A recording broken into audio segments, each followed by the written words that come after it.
مسیحی برادری کو تہہ دل سے آج نیوز اور نیوز انسائٹ کی ٹیم کی جانب سے کرسمس کی ڈھیروں مبارکباد۔ اور آج ہی کا دن ہمارے قوم کی مسیحا قائد اعظم محمد علی جناح کا 149واں یوم پیدائش بھی ہے۔ قوم کا وہ مسیحا جو اپنے لوگوں کے مستقبل کے لیے خود اثار وفا کی صلیب پہ چڑھ گیا۔ قائد اعظم کی گرتی ہوئی صحت ہندوستان کی تقسیم سے پہلے کا وہ راز تھی جس کی بھنک بھی کانگریس یا اس وقت کی انگریز حکمرانوں کو نہ مل سکی۔ قائد اعظم اسی تندہی، محنت و جانفشانی کے ساتھ تحریک پاکستان کا بوجھ اپنے کندھوں پہ اٹھائے دنوں رات کام کرتے رہے۔ خرابی صحت ایک بلند مقصد کے حصول میں راہ کی دیوار نہ بن سکی۔ کہا جاتا ہے کہ اگر تحریک پاکستان کے مخالفین کو قائد اعظم کی گرتی صحت کے متعلق خبر مل جاتی تو شاید بر صغیر کا نقشہ آج دوسرا ہوتا، لیکن قائد اعظم نے ہندوستان کو تقسیم کروا کے اور پاکستان کو بنا کر دم لیا۔ قائد اعظم نے تو اپنے حصے کا کام کر دیا، لیکن جیسا پاکستان وہ دیکھنا چاہتے تھے کہ ہمارے حکمراں اشرافیہ ویسا پاکستان بنا سکی۔ قائد اعظم نے بدعنوانی کو زہر کہا، لیکن آج وہی بدعنوانی ہمارے وطن کی جڑوں کو کھوکھلا کر رہی ہے۔ قائد نے قانون کی حکمرانی کی بات کی، لیکن آج بآسانی ملکی قوانین زور آور اپنے پاؤں تلے رون دیتے ہیں۔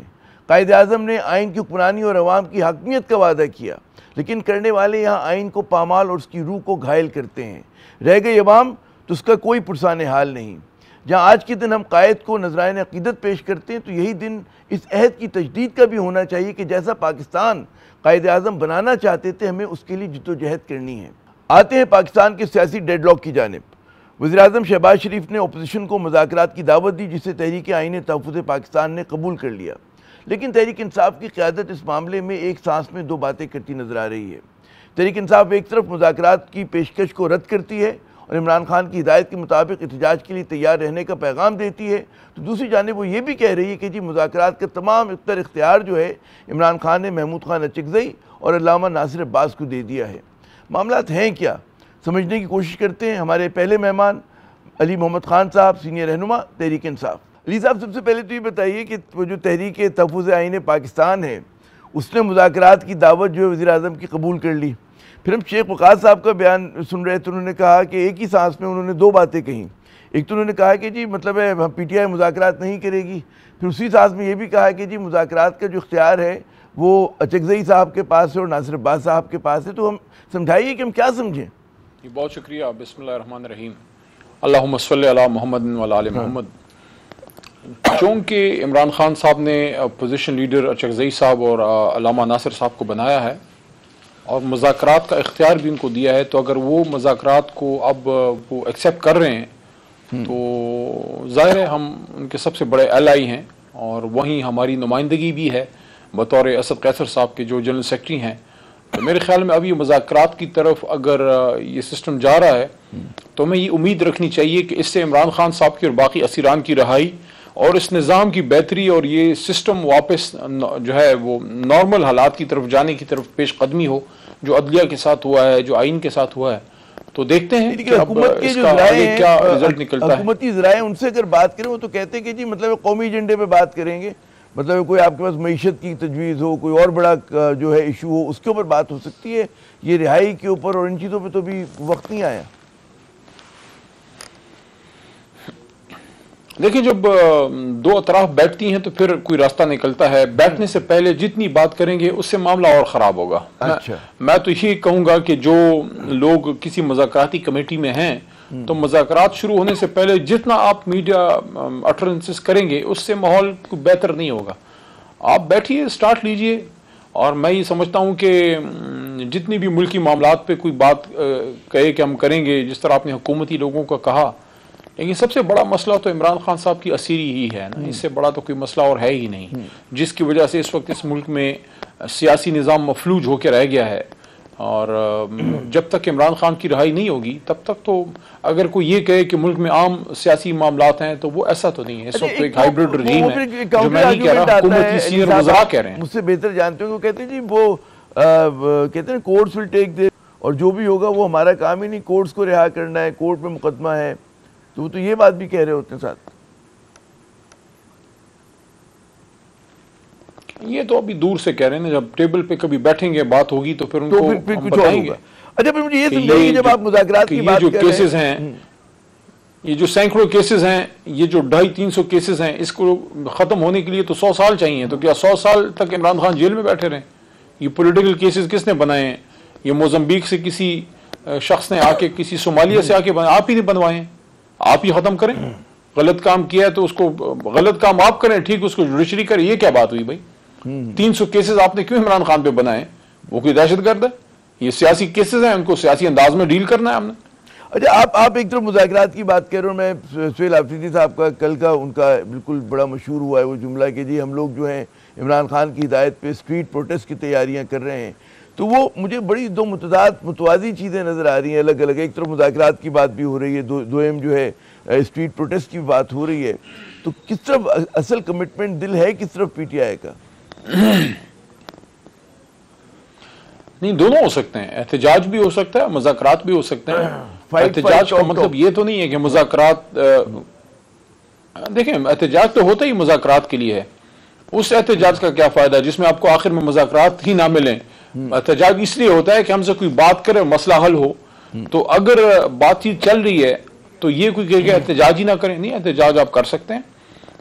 اگر یہ جو اچکزئی صاحب نے اور علامہ ناصر صاحب نے اور تحریک تحفظ آئین والوں نے مذاکرات کی بات کو اوکے کیا ہے کہ ٹھیک ہے ہم مذاکرات شروع کرتے ہیں، اس سے اگر کوئی بہتری کی نوید ملتی ہے اور کوئی عمران خان کی رہائی کا راستہ نکلتا ہے تو ہمیں کوئی مذاکرات جو ہے اپنا احتجاج کا شوق تو نہیں ہے، ہم شوق کے احتجاج کرتے ہیں۔ اگر عمران خان صاحب کی رہائی ہوتی ہے تو وہی تو ہمارا مقصد ہے۔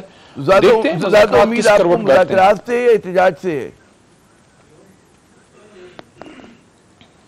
تھوڑا سا قبل از وقت ہے، ہونے دیں۔ میں بطور سیاسی کارکن تو پر امید ہوں کہ ڈائیلاگ سے کوئی راستہ نکلے گا انشاءاللہ۔ اچھا، بہت سارے لوگ یہ ڈاؤٹ، جیسے وہ شیخ وقاص صاحب نے بھی کہا کہ جی وزیر اعظم کی جو ٹاکس کی آفر ہے وہ دوگلا پن ہے ان کا، تو بعض لوگ بالکل وہ ہیں سیپٹیکل ہیں، ان کا کہنا ہے کہ جی مطلب ہے حقیقی نہیں ہے، صرف علامتی قسم کی انہوں نے بات کی ہے، تو وہ سنسیئرٹی لیک کرتے ہیں الیجلی۔ جی دیکھیے، کسی کی بات پہ تو میں بغیر کسی دلیل کے نہیں کہہ سکتا کہ بدنیتی سے ہے۔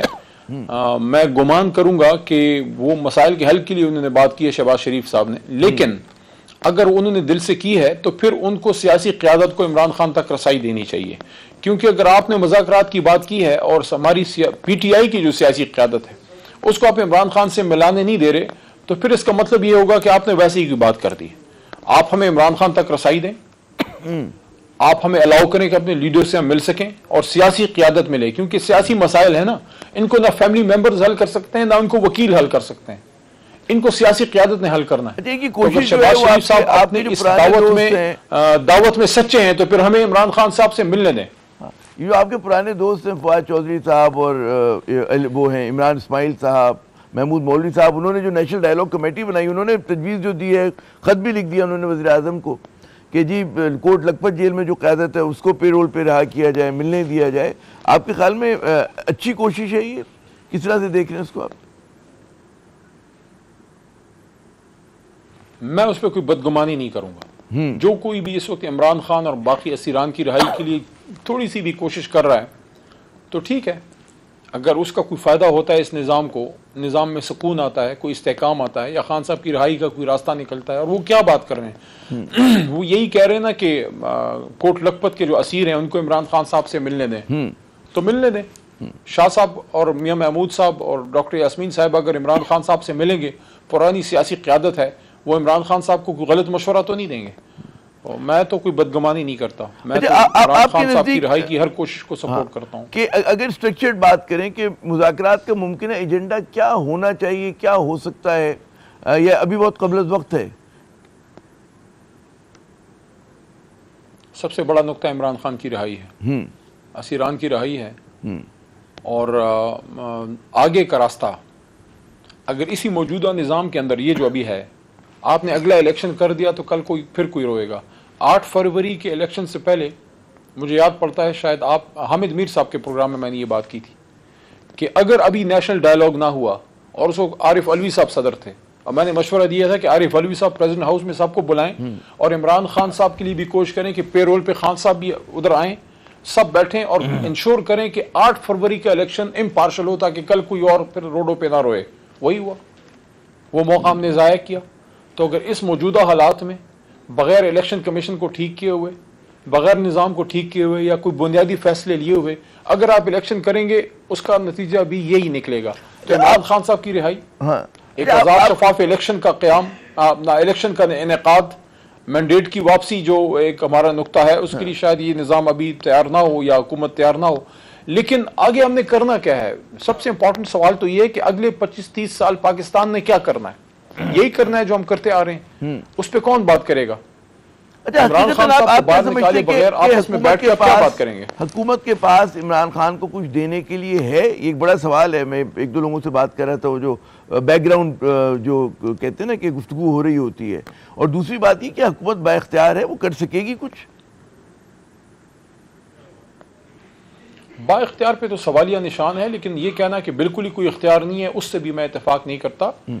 ایک وزیر اعظم یا حکومت کے پاس کچھ نہ کچھ اختیار تو ہوتا ہے, لیکن اس وقت نظام میں بہتری لانا صرف سیاسی قوتوں کی نہیں, مقتدرہ کی بھی ضرورت ہے. اس وقت ملک میں ایک بے چینی کی کیفیت ہے. اگر کوئی یہ کہے کہ قوم اس وقت بڑی پرسکون ہے اور بڑا کوئی سیاسی ماحول ہے اور یہاں بڑی کوئی انویسٹمنٹ آ رہی ہے اور خیر سیاسی عزت میں کمی کی بڑی سخت ضرورت ہے. بہت بہت شکریہ علی محمد خان صاحب, آپ نے اپنا قیمتی وقت. ناظرین بالکل صحیح کہا کہ اس میں کمی کی ضرورت ہے, اور زور جو ہے احتجاج سے زیادہ جو ہے مذاکرات پہ ہونا چاہیے. ہم یہاں پہ بڑھتے اپنے اگلے مہمان کی طرف. ہمارے ساتھ جو ہیں نون لیگ کے سینئر رہنما محترم خرم دستگیر خان صاحب موجود ہیں. ان سے پوچھتے ہیں کہ جناب حکومت کیا دے سکتی ہے, حکومت ان مذاکرات کو کیسے دیکھ رہی ہے. بہت بہت شکریہ خرم دستگیر صاحب اپنا قیمتی وقت دینے کا. سب سے پہلے تو یہ بتائیے کہ وزیر اعظم کی جو کہتے ہیں نا مذاکرات کی پیشکش ہے, وہ علامتی ہے, حقیقی ہے, اور اگر مذاکرات ہوتے ہیں تو اس کا کیا دائرہ کار ہوگا؟ جی, وزیر اعظم کی پیشکش سنجیدہ اور حقیقی ہے, اور یہ پیشکش وہ تب سے کر رہے ہیں جب وہ لیڈر آف دی اپوزیشن تھے.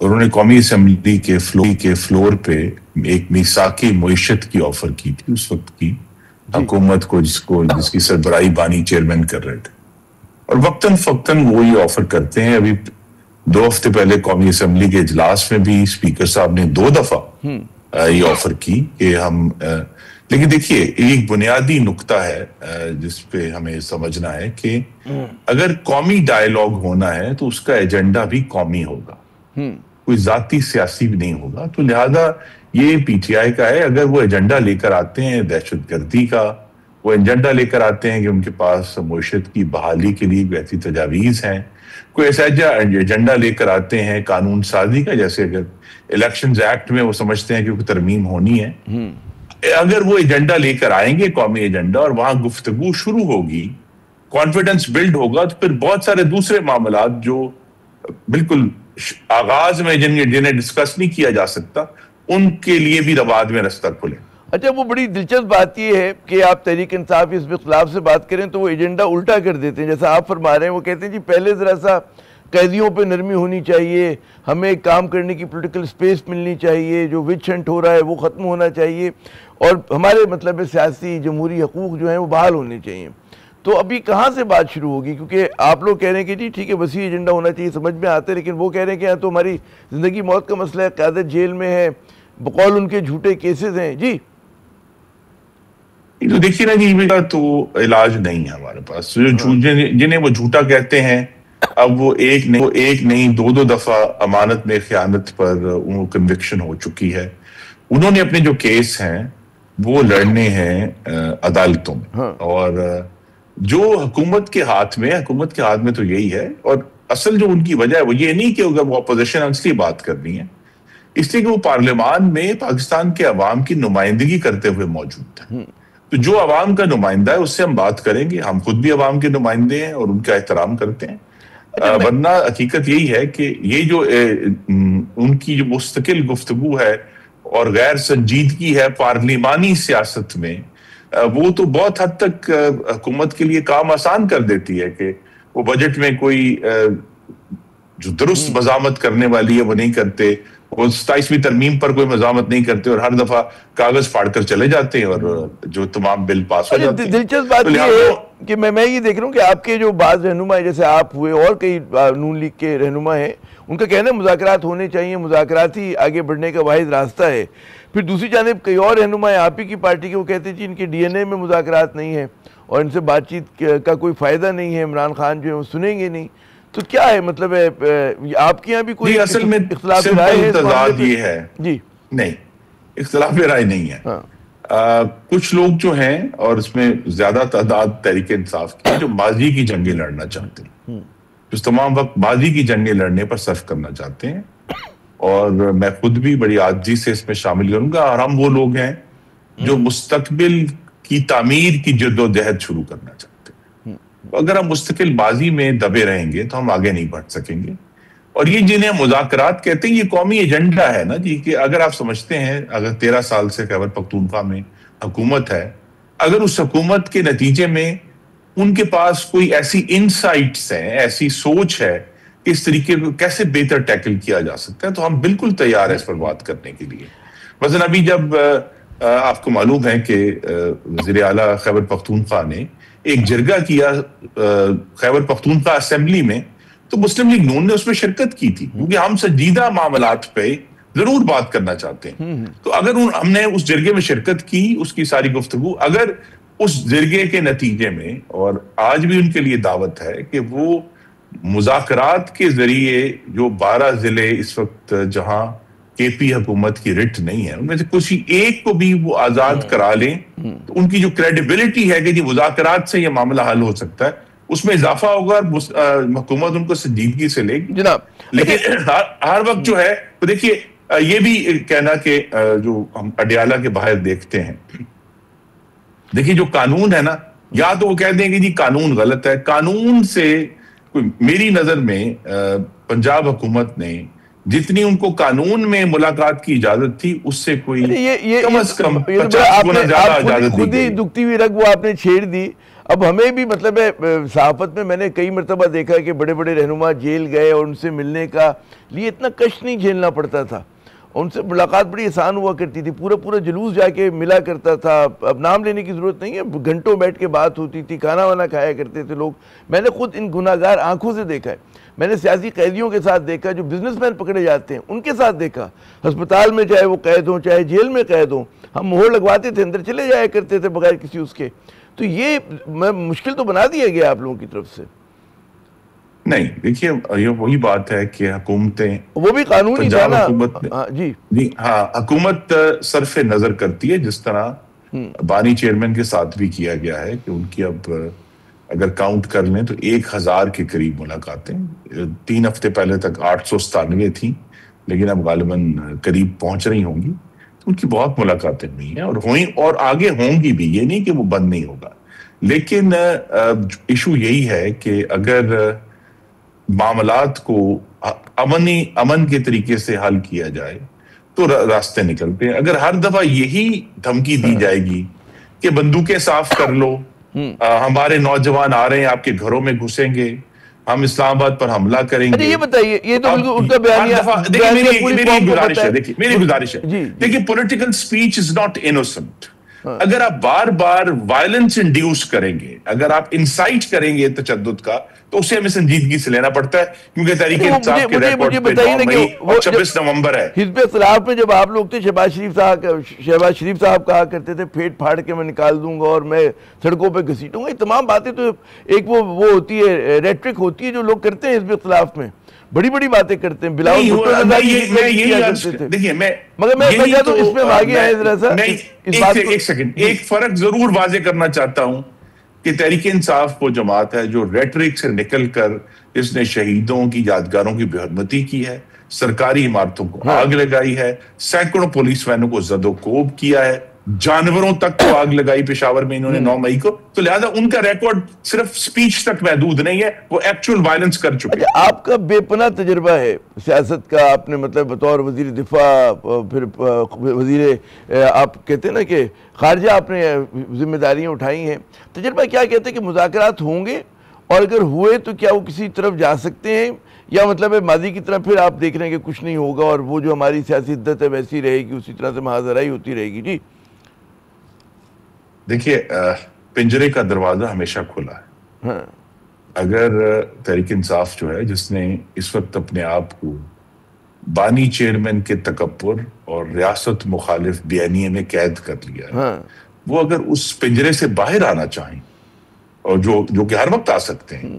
تو آپ دیکھیں گے کہ دروازے صرف پنجرے کا نہیں کھلے گا دروازہ، اور دروازے بھی کھلیں گے. لیکن اگر وہ اس ریٹرک میں قید رہیں گے اور تحریک انصاف کے جو بیرون ملک لوگ بیٹھے ہیں وہ مستقل فیلڈ مارشل کی ذاتیات کے اوپر، ان کے خاندان کے اوپر جو ہے وہ، میں تو وہ لفظ استعمال بھی نہیں کر سکتا جو وہ کرتے ہیں، تو لہذا ان کو بھی اس میں سوچنا پڑے گا کہ اس طرح شہزاد اکبر صاحب کی تو بڑا حملہ ہو گیا، ان کی پٹائی ہو گئی، مطلب مجھے جو کہ اس کے حقائق نہیں معلوم، لیکن کسی پر حملہ جو ہے وہ قابل مذمت ہے. جب خواجہ آصف صاحب پہ بھی کسی نے کوشش کی تھی کہ جی میں تمہیں چھریوں سے ماروں گا، وہ بھی قابل مذمت تھا. شہزاد اکبر صاحب کے اوپر جو حملہ وہ بھی قابل مذمت. اچھا، میں جاتے جاتے ایک اور آخری سوال کہ میں سن رہا تھا مولانا نے بھی 2-3 روز پیشتر مولانا فضل الرحمان صاحب نے نئے انتخابات کی بات کی کہ یہی حل ہے آگے بڑھنے کا، اور بھی بہت سارے لوگوں کی یہی رائے. آپ کس طرح سے دیکھتے ہیں اس مطالبے کو؟ جی، مطالبہ ہم نے بھی کیا اپوزیشن میں. یہ مطالبہ کرنا اپوزیشن کا حق ہے، لیکن عامر صاحب بہت عرصے کے بعد پاکستان میں ایک معاشی اور سیاسی استحکام آیا ہے جس کا ایک پہلا سنجیدہ زاویہ ہم نے 2 دن پہلے پی آئی اے کی پرائیویٹائزیشن کی صورت میں دیکھا ہے. یہ وہ بھاری پتھر ہے جو حکومت کے اوپر حکومت آئی، تینوں جماعتوں کی حکومتیں آئیں، پی ٹی آئی کی بھی، پیپلز پارٹی کی بھی، جو نہیں ہو سکا. اب فائنلی ہم یہ اصلاحات کی طرف جا رہے ہیں. تو جماعتیں جو ہیں وہ تیاری بھی کریں، وہ اپنا معاشی ایجنڈا بھی بنائیں اور یہ کہیں کہ ہم آگے چلیں. جاری رہنا چاہیے. بہت بہت شکریہ خرم دستگیر خان صاحب، آپ نے اپنا قیمتی وقت دیا. ناظرین، آپ نے گفتگو سنی نون لیگ کے سینئر رہنما کی. ہم یہاں پہ وقفہ لیتے ہیں، وقفے کے بعد جب دوبارہ حاضر ہوں گے تو ہم دیکھ رہے ہیں کہ پنجاب میں آج کل جو ہے وزیر اعلیٰ اور جو چیف جسٹس ہیں ان کے مابین بالکل ایک دوسرے کے آمنے سامنے کھڑے ہیں. وضع تنازع جو ہے وہ ایک قانون ہے، اور وہ قانون جو ہے اس کے اوپر دونوں کی الگ الگ رائے ہے. معاملات ہے کیا؟ بات کرتے ہیں وقفے کے بعد. پنجاب میں ایک متنازع قانون وزیر اعلیٰ پنجاب مریم نواز صاحبہ اور chief justice Lahore high court Aalia Neelum صاحبہ کے درمیان جو ہے کشمکش کی وجہ بنا ہوا ہے. حکومت پنجاب نے متنازع قانون اکتوبر میں راتوں رات آرڈیننس کے ذریعے منظور کیا. قانون کا مقصد تو بظاہر بڑا اچھا ہے کہ لوگوں کو زمین جائیداد جو ہے ان کی، اس پہ جو کوئی غیر قانونی قبضہ ہوتا ہے اس کو فوراً چھڑوایا جا سکے. مگر نہ تو اس کہتے آرڈیننس کو اسمبلی میں لایا گیا اور نہ ہی اس پر کوئی بحث ہوئی. اس میں ایک بہت بڑا مسئلہ یہ ہے کہ جی ڈپٹی کمشنر اور دیگر افسران کو جو ہے بے پناہ اختیارات دے دیے گئے جو عدالت کی طرح نہ صرف خود فیصلے کر سکتے ہیں بلکہ جرمانے اور سزائیں بھی دے سکتے ہیں. دلچسپ بات یہ بھی ہے کہ جی قانون سے متاثر ہونے والوں کو اپیل کا حق بھی تقریباً نہ ہونے کے برابر ہے. صورتحال میں کہتے ہیں ڈرامائی موڑ اس وقت آیا جب متنازع قانون کے خلاف لاہور ہائی کورٹ کو پنجاب بھر سے 56 درخواستیں موصول ہوئیں، جن میں ڈی سی کے کہنے پر ناجائز طور پہ قبضہ کسی اور کو دیے جانے کی شکایات بھی کی گئی تھیں.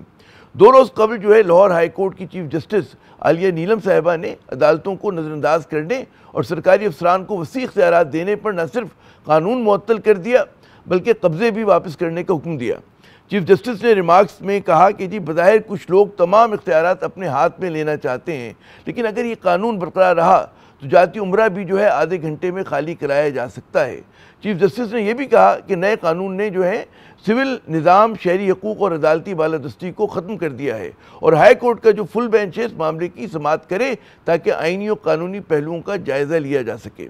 عدالت سے قانون کی معطلی پر وزیر اعلیٰ مریم نواز جو ہے بڑی برہم ہیں. انہوں نے کہا کہ جی قانون ان کی ذاتی فائدے کے لیے نہیں ہے بلکہ عوام کے فائدے کے لیے بنایا گیا تھا. انہوں نے کہا کہ جی قانون سازی جو ہے صوبائی اسمبلی کا آئینی حق ہے.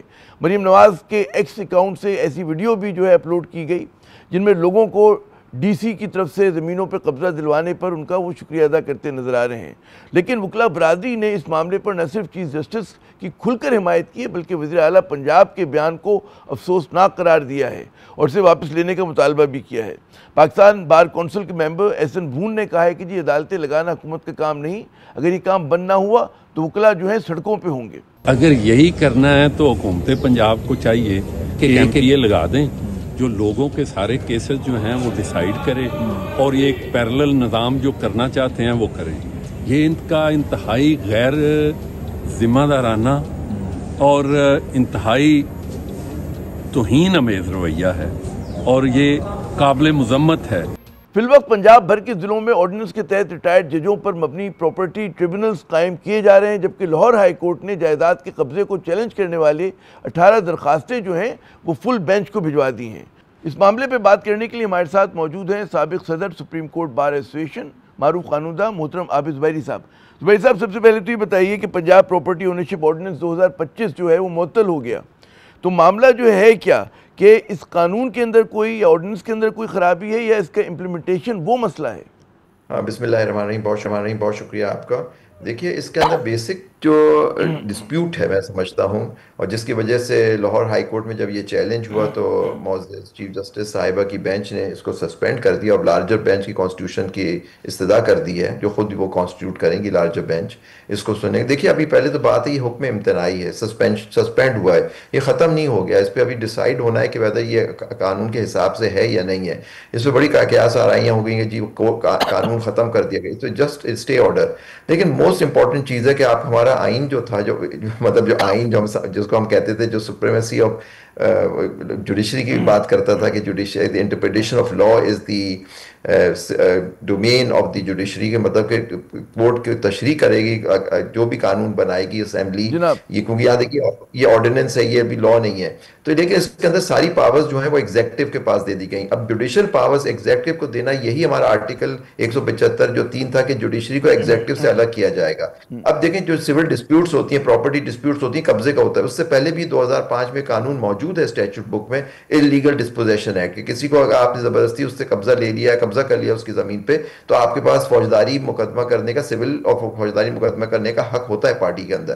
بات صحیح ہے, یہاں قبضے ہو جاتے ہیں, لیکن پاور ڈی سی کو دے دینا یا پٹواری کو یا اسسٹنٹ کمشنر کو, وہ فیصلہ کریں گے. پھر ڈسپیوٹ ریزولوشن کمیٹی ہوگی, پھر ایک ٹرائبونل بنا دیا, وہ بھی مین ہوگا ایگزیکٹو کے لوگوں سے, فائنلی اس کی اپیل ہو سکے گی. سمجھے کہ عدلیہ اور جو انتظامیہ وہ ایک دوسرے کے آمنے سامنے آ گئے. بالکل, دیکھیں جوڈیشل پاور جو ہوتی ہے, جوڈیشری جو جوڈیشل پاور ہوتی ہے وہ جوڈیشری میں ہی ہونی چاہیے. آپ نے دیکھ لیا ہمارے 26ویں 27ویں ترمیم سے جوڈیشری کو ویسے ہی ختم کر دیا گیا.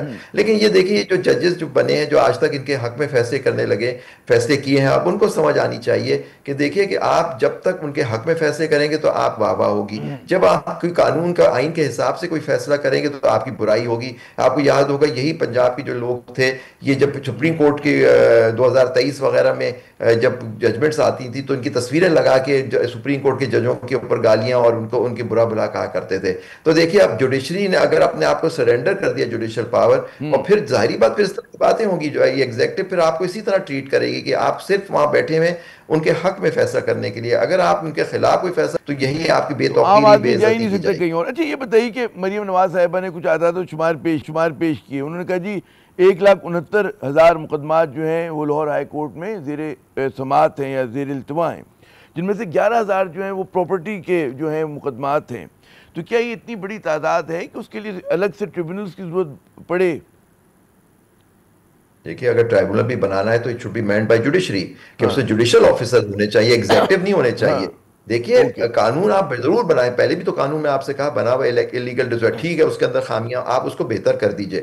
لیکن جو بھی ٹرائبونل بنائیں یا ارلی اسپیڈی کورٹس بنائیں, تو اس کو دے شوڈ بی مینڈ, مطلب ان کے اندر ججز جو اپوائنٹ ہوں یا ٹرائبونل کے ممبرز ہوں وہ جوڈیشل آفیسرز ہوں, رات ہیں ایگزیکٹو جوڈیشل. دیکھیے, اب دیکھیے, یہی ایگزامپل سپریم کورٹ کی دی جاتی ہے. سپریم کورٹ کو تباہ و برباد کر دیا گیا کہ جی کہ وہاں کیسے کیسز کا فیصلہ سال نہیں ہوتا. اب پھر ہائی کورٹ کے, تو ہائی کورٹ کو بھی ختم کر دیجئے. جو ریٹائرڈ ججز لگا رہے ہیں نا, یہ ریٹائرڈ ججز, وہ بات نہیں بنے گی, نہیں بنے گی. دیکھیں, وہ جوڈیشل اور ریٹائرڈ ججز کو سرونگ ڈسٹرکٹ ججز جوڈیشری میں آفیسرز ہوتے ہیں, سرونگ بنائے. پہلی بات, ریٹائرڈ ججز کو اپوائنٹ ہونا ہی نہیں چاہیے. ہمارا یہ بار ایسوسیشن, بار کاؤنسل کا بہت مطالبہ تھا کہ جج ریٹائر ہو جاتا ہے, عزت کے ساتھ ریٹائر ہو جائے, اس کو جوڈیشل اپوائنٹمنٹس دینے ہی نہیں چاہیے. تو اب آپ ان کو جوڈیشل آفیسرز کیوں لگا رہے ہیں؟ آپ سرونگ جوڈیشل آفیسر, آپ کا ججز موجود ہیں, آپ ان سے کام کرائیں نا. ایک کہا ہی جا رہا ہے کہ جی پٹواری کا جو ہمارے یہاں وہ ہے عہدہ جو ہوتا ہے بڑا متنازع ہوتا ہے, اور اس جو آرڈیننس ہے اس میں پٹواری کو اختیار دیا گیا ہے کہ جی آپ جو ہے مطلب فیصلے بھی کریں, وہ بھی کریں. پنجاب میں پٹواری ہوتا ہے, ہمارے یہاں مختیار کار ہوتا ہے. جی میں وہی کہہ رہا ہوں, پٹواری تو اسی کو فیصلہ کرنا اور اسی کو جو ہے فائلیں بھی اور جو ریکارڈز ہیں اس کو بھی مینٹین کرنا ہے. تو اگر اسے بدل دیا تو کیا کریں گے؟ اب دیکھیں سب سے زیادہ جو بےمانی ہوتی ہے پٹواری اور یہی لوگ کرتے ہیں جو لوگوں کے ریکارڈ کے اندر تبدیلیاں کرتے ہیں. وہ سالہ سال لوگوں کو لڑنا پڑتا ہے کیونکہ اس نے رشوت لے کے کھاتا ہی بدل دیتا ہے وہ. تو آپ دیکھیں آپ انہی آفیسرز کو دے رہے ہیں, پھر آپ سزائیں دیکھیں کہ 10 سال کی یہ جو ٹرائبونلز وغیرہ 10 سال کی سزا دے سکے گا, بہت کرمنل سول چیزیں ہوں گی, تو پھر سول کورٹس کی فائدہ کیا ہے؟ تو آپ عدالتوں کو بند کر دیجئے. دیکھیں ویسے ہی آپ عدالتوں کے خلاف ہیں, آپ تو کہتے ہیں عدالتیں ہماری ماتحت ہونی چاہیے, وہ آپ نے ماتحت تو کر لیا, سپریم کورٹ کو فنا کر دیا آپ نے, تو اب ہائی کورٹ کو بھی, لاہور ہائی کورٹ کو بھی ختم کر دیجئے. پھر اچھا وہ کہا ہی جا رہی کہ 5000 سے زیادہ لوگوں کو ریلیف ملا اینڈ ود ان 90 days ملا ہے, اور مطلب یہ بات بھی یہ آرڈیننس سے پہلی بات تو دیکھیے, یہ آرڈیننس جو ہوتا ہے پروونشل آرڈیننس, اس کی تو لائف ہی 3 مہینے ہوتی ہے, تو ایکٹ تو ہے ہی نہیں پارلیمنٹ کا, یہ تو ایک گورنر نے ایشو کیا on the advice of prime minister of the chief minister. تو دیکھیے ابھی تو یہ اس کو ابھی تو اسمبلی سے پاس ہونا ہے, تو جب اسمبلی میں پیش کیا جائے گا بل کے طور پہ پیش کیا جائے گا, 5000 لوگوں کو ریلیف مل گیا. لیکن دیکھیے جو اس میں سب سے بڑا خطرہ ہے کہ جو انفلوئنشل لوگ ہیں وہ اس کو استعمال کر کے لوگوں کی جگہوں پہ قبضہ کریں گے. آپ کو پتا ہے سب سے زیادہ جو قبضہ ہوتا ہے یہ انفلوئنشل لوگ ہی کرتے ہیں نا, جو خود حکومتوں کے اندر بھی بیٹھے ہوئے ہیں, ان سے سپورٹڈ ہوتے ہیں, پولیس ان کے ساتھ ہوتی ہے, ڈسٹرکٹ ایڈمنسٹریشن ان کے ساتھ چل رہی ہوتی ہے, کیونکہ وہ پولیٹیکلی کنیکٹڈ ہوتے ہیں. تو میں اور آپ تو جا کے قبضہ نہیں کر سکتے کسی کا, بہت ہی کم شاطر ہوتا ہے. یہ بھی ہوتا ہے کہ کسی نے کرائے پہ دی اور وہ مطلب کوئی قبضہ کر کے بیٹھ گیا, وہ کرائے کا ہوتا ہے, لیکن کرائے پہ دیا اور ویسے قبضہ کر لیا تو وہ کہتے ہیں 15-20 سال کیس چلتا رہتا ہے عدالت میں, مطلب ہے کوئی اس کو فیصلہ. دیکھیے وہی میں کہہ رہا ہوں کہ اس کو سسٹم کو بہتر کرنے کی ضرورت ہے. دیکھیے آپ نے سسٹم کو فنا کرنے کی ضرورت نہیں ہوتی, سول جوڈیشری نہیں فیصلہ کرنے. اب آپ سمجھتے ہیں جوڈیشری اس میں کام نہیں کر رہی, بہت ٹائم لے رہی ہے, تو جوڈیشری کو ختم کر دیجیے. پھر یہی بات کری جاتی ہے نا کہ جوڈیشری یہ نہیں کر رہی, وہ نہیں کر رہی, سپریم کورٹ کام نہیں کر رہا تھا. ساری پرابلم ڈسٹرکٹ کورٹ کے اندر ہے. آپ نے ججز بنائے نہیں, آپ نے میرٹ پہ ججز بنانے ہیں, آپ نے وہاں سسٹم کو بہتر کرنے کی ضرورت ہے. اس کے اندر پروسیجر جو ہے اس کو آپ اپ ٹو 21ویں صدی میں لے کے آئیے. آپ کے پاس پاور ہے نا, آپ لیجسلیچر ہیں, آپ لا بنائیے, جوڈیشری کو آپ چینج کریں, اس کے اندر پروسیجر کو چینج کریں. اصل فیصلہ کون کرے گا؟ یہ فل بینچ کے پاس جائے گا, وہاں پہ فیصلہ ہوگا, معطلی برقرار ہے, کیا لگ رہا ہے معاملہ کدھر جا رہا ہے؟ ہونا تو اصولاً تو ہونا تو وہیں چاہیے فل بینچ کے پاس, لیکن ہو سکتا ہے کہ لوگ اب ان کے پاس ایک ان کی اپنی مرضی کی عدالت تو بنا چکے ہیں فیڈرل کورٹ, تو اس کی جو پٹیشن کی انٹرم کی اپیل ہو سکتا ہے فیڈرل کورٹ لے جائیں, وہاں سے اس آرڈر کو سسپینڈ کرا دیں وہ لوگ. پتہ نہیں, یہ تو اب گورنمنٹ حکومت پنجاب فیصلہ کرے گی کہ وہ ہو سکتا ہے انٹرم آرڈر کے خلاف وہ چلے جائیں فیڈرل کورٹ. تو مطلب پیچیدگی ہے. بہت بہت شکریہ عابد وحید صاحب, آپ نے اپنا قیمتی وقت دیا. ناظرین آپ نے گفتگو سنی کہ ہمارے ہاں مطلب جو آرڈیننس کے ذریعے بغیر اسمبلی میں بحث مباحثے کے قانون سازی ہوتی ہے تو پھر کیا ہوتا ہے, کس قسم کے تنازع کھڑے ہوتے ہیں. اور یقیناً جو ہے اس معاملے کے اوپر آپ دیکھیں پراپرٹی کے جو بھی کیسز ہیں کہ انتظامیہ اور جوڈیشری جو ایک دوسرے کے آمنے سامنے آ گئے. ایک مختصر وقفہ لیتے ہیں, ہمارے ساتھ رہیے گا. تو جناب تاریخ ہمیں یہ بتاتی ہے کہ آرڈیننس کے ذریعے جب بھی قانون سازی ہوتی ہے تو وہ پیچیدگی پیدا کرتی ہے. اچھی قانون سازی وہ ہوتی ہے کہ جس میں اسمبلی میں, چاہے وہ پارلیمنٹ ہو چاہے وہ صوبائی اسمبلی ہو, وہاں پر اچھا تفصیلی قسم کا بحث مباحثہ ہو. یہ اچھی قانون سازی کے لیے, عوام دوست قانون سازی کے لیے پہلی شرط ہے. عامر زیدہ کو اگلے پروگرام تک کے لیے اجازت دیجیے گا. خدا حافظ.